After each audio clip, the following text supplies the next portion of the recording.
Gur míle mád bhhartín agus ostrú de nach raon scaf fáchinga le begnum gantí ceannacht ní sam céad. An tainim tari bí sin beg seo ná nálaigh mar atá. Tralís chámála le chéile in Aldi's is a John Stores. An galar céine fud na háite i Lidl's agus i Tesco. Galar na nolach is siad ag lína, intin gá deorú is slua. Mátá se agat sa giseán, be se amsa chomalet fai ró.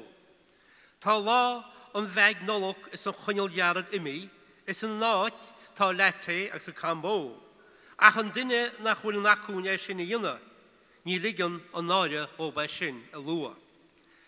Tá capín le cúpla euro a stáid na siúpa aige, seasan an lédi le na bróig, have a good day, ma'am, medúchi.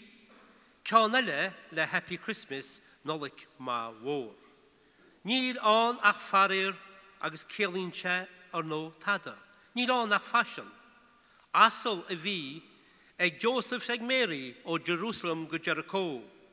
Deadí na nolach go simléir, níl an inis ach an stóv. Maidir le chrán an nolach, ní osan an chrán le ceol. Ach an isis tá arú síd agus an nolach an ag fós. Tá si go má go líne ach a stressaí Gwyl leor, gur míle magai.